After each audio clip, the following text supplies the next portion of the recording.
I want to get a selfie of myself.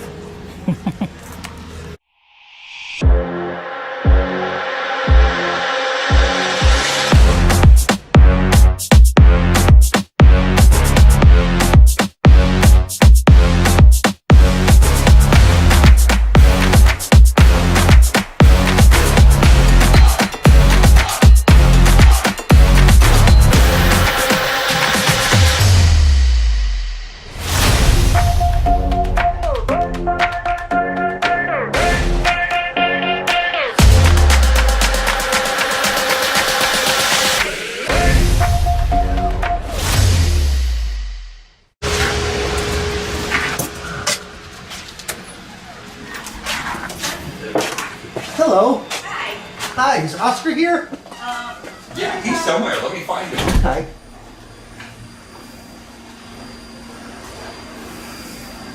He wanders. Wow. You guys have a really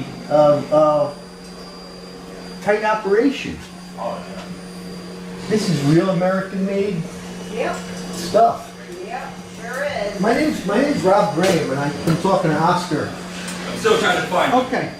Had a problem with my Rickenbacker replacement bridge, and he was going to send me a saddle, but I said, I only live a couple hours away and only out and have a little YouTube channel, and all my viewers are huge hip shot fans. Oh, nice. So I'm the world's foremost authority on hot rodding Rickenbacker bass guitars with your bridges and senior Duncan pickups because I've done it 3 times, which I guess makes me nice. Hello. Oscar, Hey. I'm Rob. Hey, Rob. Nice how to are you? meet you. This is John. He's my cameraman. Hi. You don't mind if we take some video, do you? Should be fine. Okay, yeah. And I got my Rick bass here. Sure. So we can take a look at that Okay. and see what's up with those saddles. Okay. Okay? All right. Let's see. I'll be right back. All right, cool. Hey, dog, what's your dog's name? That's Shayna. Shayna. You're a little wet. Were you outside? That's the boss's dog. So you do all your assembly and manufacturing right here? Yes. Yes. So it's like just one small building? Yeah, it's bigger than it looks. Oh. When you start walking around, there's multiple areas that. Yeah. Yeah. Well, I'm a huge fan of your stuff. I've been using, the first time I ever used anything hip shot was about 25 years ago. Okay. I got a set of ultralight tuners Yeah. for a Warmoth 5-string bass, one of the old wide 5 ones. And I wanted the big clover ear. I didn't want the little, Yeah. you know. So I got a set of them, and then I built another one. I got another set, and I was just really impressed by the whole quality of them. And I started putting detuners, keys on Yeah. on all of my Fender style basses. They all have detuners now, every single one of them. Don't use it very often, but like when you got to play another brick in the wall, Yeah. you just flip it down to D and you're right there, Exactly. I use a 5-string a lot, and I have my bass with the tremolo in it, the bass trem, out in the car. I didn't want to, I was going to wait, I don't have a case for it. Oh, This is Explorer body, so I gotta have a case made for that, but I do have, I brought my Rickenbacker here to show you the problem I have. Cool. So you want to take a look at it, or do you have a shop or something? Sure. Yeah. Probably get built out. Yeah. Oh, okay. You in there? And we'd like to take a look around and see how our, How the parts are made? how our favorite parts are made. Yeah. And Cool. if you see this bass, you can tell I really like your equipment. Oh, excellent. Thank you. Anyway, so yeah, if we can, let's take a quick look at this. Yeah. I'm guessing you'll probably want to be in my office. Yeah. This office is a little messy. Yeah. Come on back. No.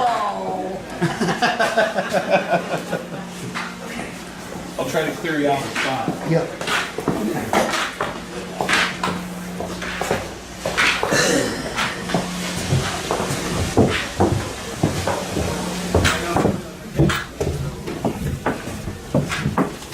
So this is where the magic happens. The whole area, man. It's all magic. I love it. This is Santa's elves. This is Santa's elves? Hi. Living the dream. What's your name?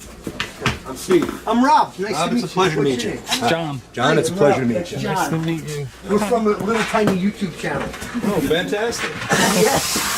We're gonna be YouTube famous. Well, you know what? Every time I put up a video with me get shot in, I get a couple hundred views. Nice. Immediately. Cool. I dig it. People love your stuff. There's not a lot of information about it, you know. There's not, like on YouTube, there's not a huge presence. Yeah. So people have watched my videos as kind of like the only authority on it. Let's go ahead and just put these over those bridges.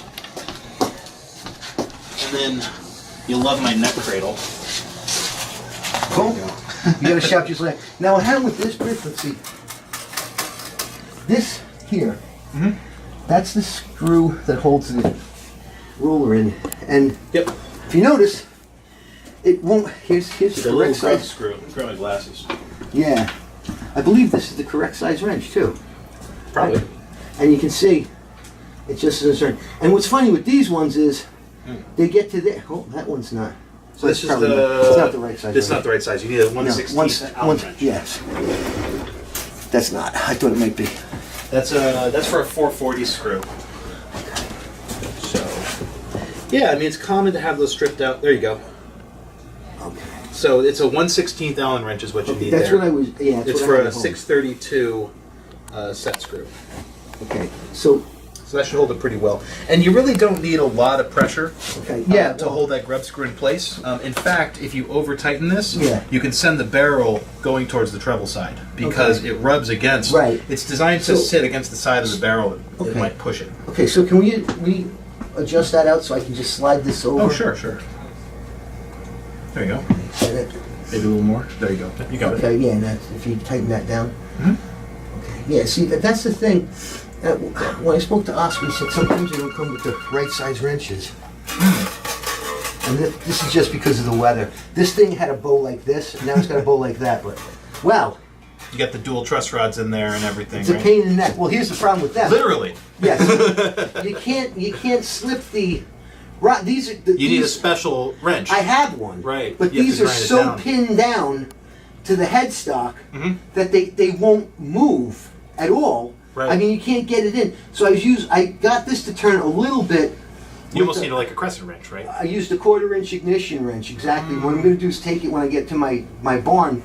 I'm going to grind the sides off of it Yep. to make it narrower so it can fit. So I can do that. Either that or I have to pry it out, Right. which I've been advised. And you have to do. take the tension off. You can't do it with tension on the Right. truss rod. Well, what with this the way it is now with the bow going like this, loosening it would straighten the neck.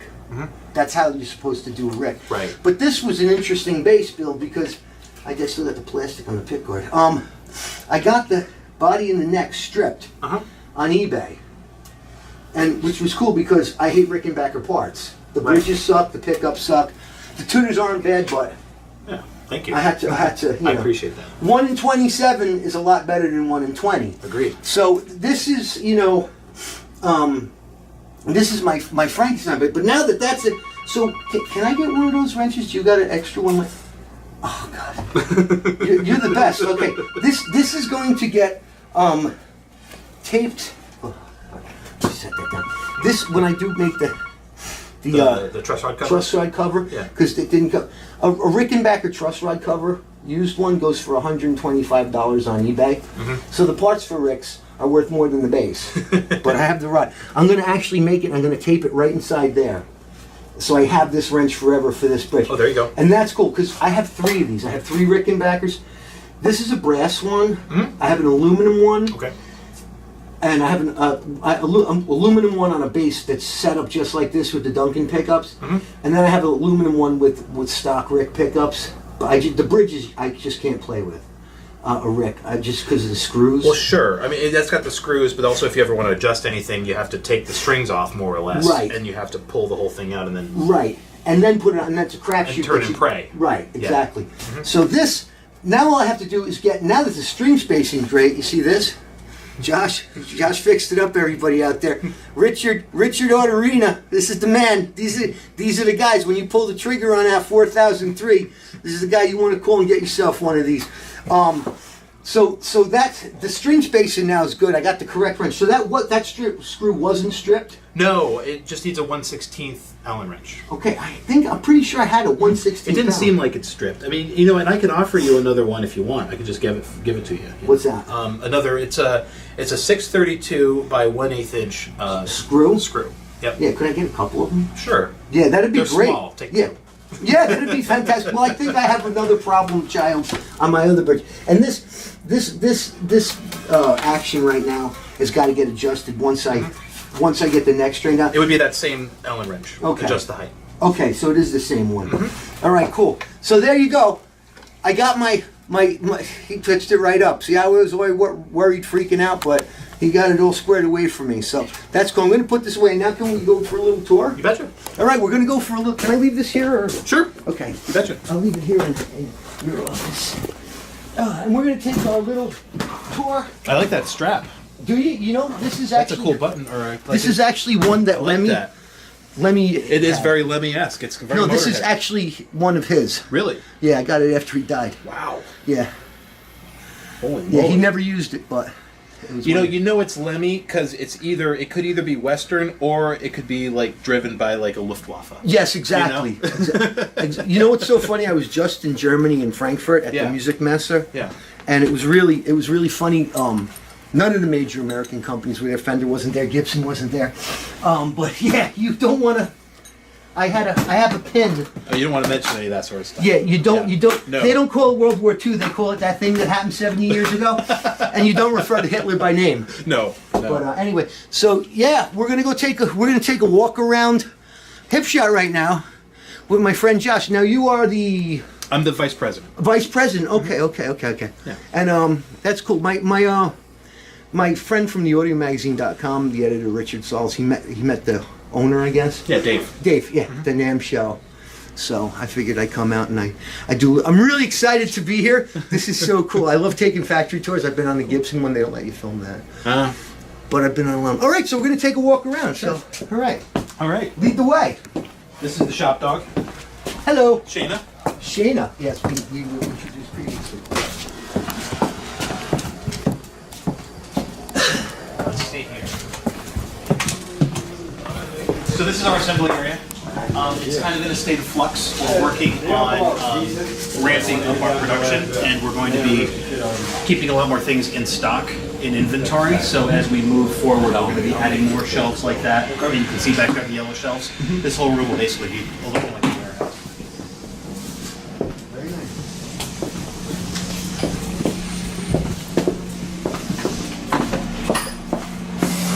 All right. Yeah, this is a machine that I'm personally responsible for running. Right now, we're making inserts for U.S. contour tremolos. So this is the part that actually goes in the guitar on a Stratocaster, and the pin, and then the pivot pin sits on that. And then Very similar to the one that's on the bass, with my bass. Right, exactly. And it starts out as bar stopping it. So we start, we order these. This is like 375 brass, 360 alloy brass. We order it in 12-foot mill length. It all goes to this machine, and they each go into the tray. It gets fed into the machine, and the machine feeds, feeds it through and pops down into the bucket. It's pretty amazing. We make a lot of our turn parts this way. String posts, like the string post on your Rickenbacker, are made on this. This part is made complete off of that. Over that bar stock, or? This is aluminum bar stock. This is 5/16, 9/16 bar stock. And that is exactly what it looks like. On one from the Ricker, now this would be like. This is for a HB1. exactly. Yeah. An HB1 or an HB7. Yep. I'm a huge fan of your stuff. I see that. I have memorized. The parts list, the catalog. Yes, freaking Very right. good. Well, your face. Oh, that's fine. So Patrick is working on some clover keys here. Okay, yeah, right. So the operation, the keys start out Yeah. The key started in 2 pieces. So the key itself is laser cut out of stainless steel, polished. And then the worm is made on the handle, on the Swiss blade. And Patrick here has an operation. Slots there. Yup. And this is the original machine that did it from back in the 90s till now. It's a slotting machine, so it has two, it's a garden machine that's got a little slotter in there, and depressing it in as it And slots. the key, the clover leaf is just held into the post by pressure? Yes.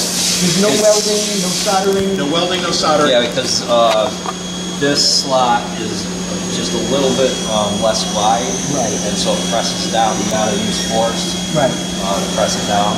Friction fit. That's I think that's a quarter ton. I think it's a quarter ton arbor press, so that's about how much pressure that's applied to it. And do you do all the plating here? No, all of our plating is sent out. We have it done in Nashville. Same company that Gibson uses. Yeah. Well, I guess that's because of the environmental. There is a lot of environmental impact. It's a very complicated process, and it's very expensive. And it's it's chemistry. It's dealing with a lot of caustic elements, Right. and it's an art unto itself. Yeah, definitely. Well, like the shower people, when I used to go in, right in the kitchen, they go to the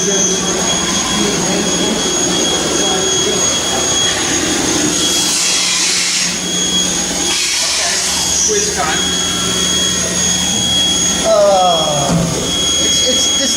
This would be your God. I don't know what on that. It's just a regular A-style bridge. Okay, it's A-style, right. It's in the first stage. Eventually, it will have the notches cut out, Right. and for the quick release. Right. But this is one of the first stages in it. It comes out of the machine, and then it gets put back into the secondary operations. But yeah, this is how it looks when it first starts out. It actually first starts out with the brass. Something similar to this. Yeah, this bar stop. Cylinder is touching at the back of the multi-scale 6 bridges. These come off the machine and they usually have a little bit of a burr. Yep. So we have to sand that off.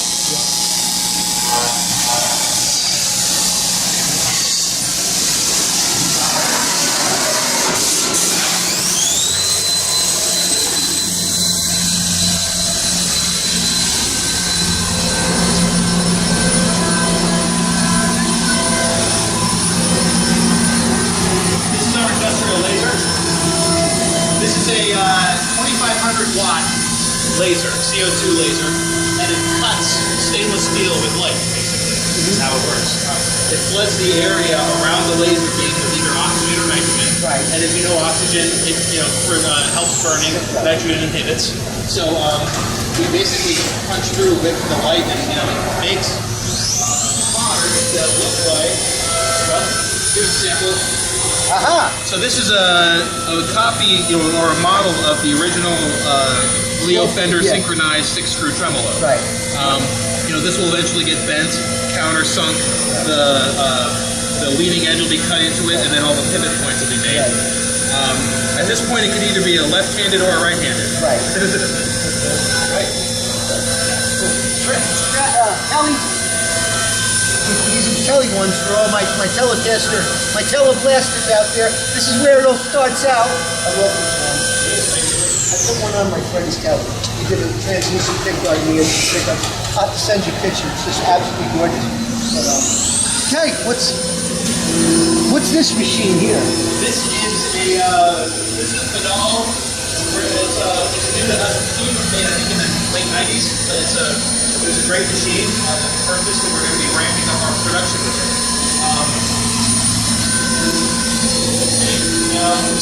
We do make the Rickenbacker bridges on this machine here. Yeah. They've been submitted. They've been moved out of the next phase. Oh, okay. But we're making, I think these are 7 strings. 3, 4, 5. Yeah, 7-string tremolo bridge. It's a 7-string trem. Now that's where the arm would go in? Correct. That's So a that would be left-handed. left-handed. That's a left-handed. That would be left. Yeah, there's a righty. Okay. This This is the right hand, and that's where your trim arm would go in, and all your saddles would get screwed in there. It's so fascinating. And then the sustain block would go out the Right, bottom. the bottom. Right. And attach the strings to the claw. Yep. Claw bones connected. And that's how you can. Absolutely. This is just amazing. You know, these remind, I took a tour of the Grumman aircraft factory when I was in high school.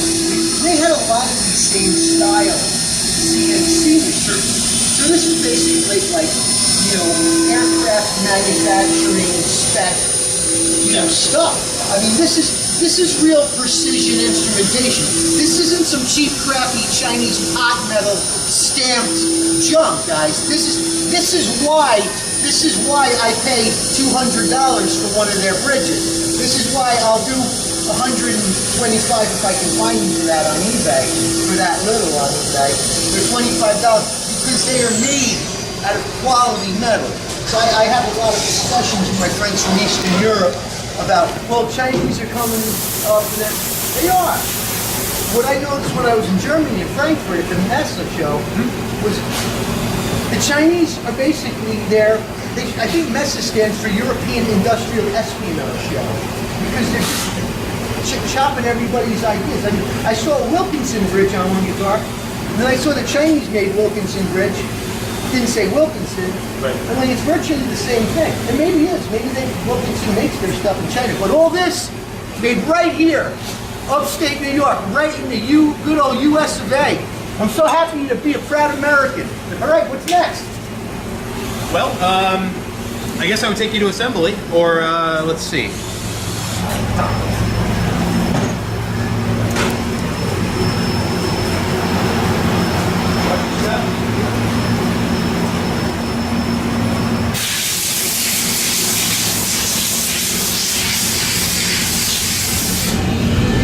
This is our screw machine room. Okay. I know these machines. Yeah, these are Brown and Sharps. Yep. You know, they a lot of them are circa 1945. Yep. And they had very good cycle times. They work great. You program them with a hammer. Yeah, no, that's true. Yeah. These are the same machines that I worked on in high school when I was in Brooklyn Tech 35 years ago. And we had Bridgeports. What was the other? Bridgeport was the name. Yeah, we have Bridgeports. Okay, there they are. Old classic equipment. They don't make this stuff anymore. No, they don't. No, you can't get stuff like this anymore. It's a failing art, or a dying art in a lot of ways. It's hard to sell these machines. People aren't really wanting to buy them. They want to buy the ones you can program. Right. And there's a lot of advantages to those. There are some advantages to these two. That's why we keep them around. Yeah. Well, It's all about having the right tool for the job. Never throw away your old tool. It's like, yeah, you need a set of Jewish tools to work on a carburetor now. Right. But I couldn't find a set of ignition wrenches and tappet wrenches at Home Depot or anything. I have to go to some specialty oil place. Right. To find a set of tappet wrenches. I guess people don't have tappets anymore. I don't know. I don't know much about cars, but I love guitars. So what's next? So we've got the polishing room. I can't let you in here, unfortunately. Right. Ear, eye, nose protection required. But everything that goes through the shop is touched on those polishing wheels. And these guys in there are literally nose to the grindstone. They're making sure that everything has no burrs on it, no sharp edges. It's smooth. It has a gloss finish. Yeah. Prior to plating or prior to sending out. When it's stainless steel, no plating required. So we finish it in-house. Yeah. Wow. No plating required, gets finished in-house. So if I get the tuners for my next bass, the stainless steel ones, the matte finish, Right. that's So on all of our, like our HP1s, our HP5s and everything that are nickel plated, the key is actually made out of stainless steel. Right. And we do that because that's the part you touch the most. Right. You know, we want to make sure that that doesn't get black or corroded over time. Sure. Great stuff. Hey, I'm happy. Well, anyway. This is a family-oriented television program.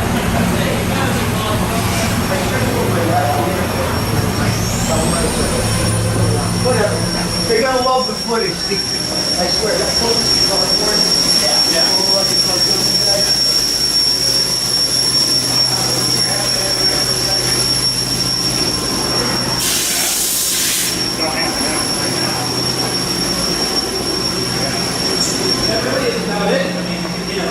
These are typically, making from the bar stock.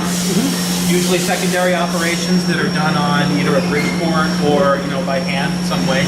And then sending out for plating and then coming back and assembling. That's really...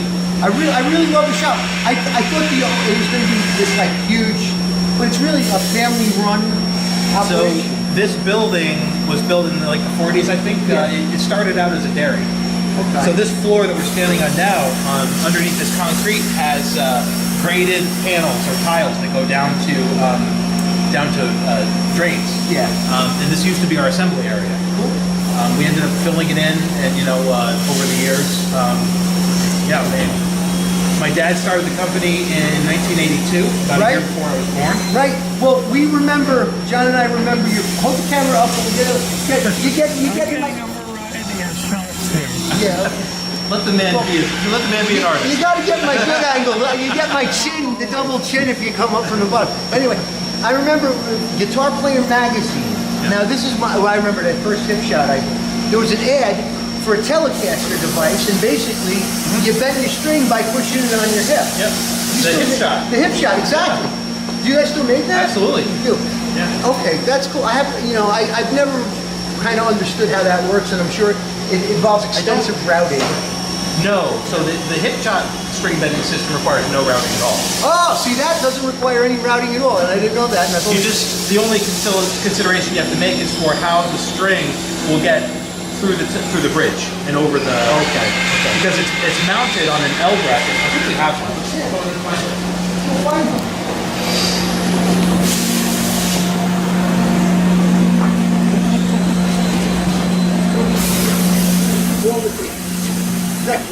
Hold smash. Old Smash, yes. Hey, Dave, do you have any string benders? String benders. The hip shot string. Any, even the part for it? You got perk? That will do. How about a base plate? Base plate. I'm trying to think. No, I probably don't not. think I have for a Well, that's okay. That's okay. It's okay. We It's can- okay. So it was just this thing that you put against your leg, and it only bent one string. Or? Exactly. Okay. Yes. The B string. typically. right. It was initially kind of. Yeah. Oh, there it is. Thank you. Okay. There we go. Hold it up to the camera there, John. So the way this works, if you look along at home here, it's an L-shaped bracket, and this right here just attaches via the strap button.